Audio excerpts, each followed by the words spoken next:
মাহইয়ায়া ওয়া মামাতি লিল্লাহি রাব্বিল আলামিন। আপনি বলুন, আপনার সালাত, আপনার কুরবানি, হে হাবিব, হায়াতের জিন্দেগি, জীবন মরণ সব কিছু আমি আল্লাহর জন্য। আপনার উম্মতদেরকে জানিয়ে দেন তারা যত কাজ কর্ম আছে সব যেন আমি আল্লাহর জন্য হয়। তো আমার জীবন, আমার মরণ, আমার সালাত, আমার কুরবানি, আমার জমিদারি, আমার বাহাদুরি, আমার ছেলে, আমার মেয়ে সব কিছু কার জন্য? আল্লাহর জন্য। সেজন্য আল্লাহর জিক্রুল্লাহ, আল্লাহর গোলামি, আল্লাহর দাসত্ব বান্দা অবশ্যই আল্লাহর জন্য করবে, আল্লাহর ইত্তেবা করবে।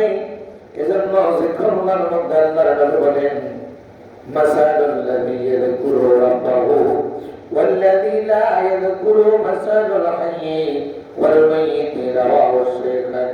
সহিহ মুসলিম শরীফে, জামি বুখারী শরীফের মধ্যে হাদিস গালানে আল্লাহর নবী বলেন, যে ব্যক্তি আল্লাহর জিকির করে আর যে ব্যক্তি আল্লাহর জিকির করে না, এই দুই ব্যক্তির মধ্যে পার্থক্য হলো, এক ব্যক্তি জিকিরকারী ব্যক্তি জীবিত, আর যে ব্যক্তি জিকির করে না, আল্লাহর গোলামি করে না, আল্লাহর দাসত্ব করে না, সে ব্যক্তিটা হলো মৃত।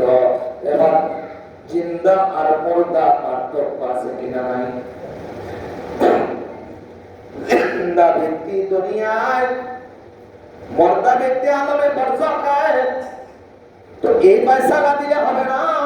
ফয়সালা হলো তার জিকিরকারী বান্দার দিল জিন্দা, কলব জিন্দা। আর যে ব্যক্তি জিকির করে না, আল্লাহর গোলামি করে না, আল্লাহর শরণ করে না, রাসূলের সুন্নাহে চলে না, তার কলব মুর্দা। সেজন্য তার কাছে আযানের ধ্বনি,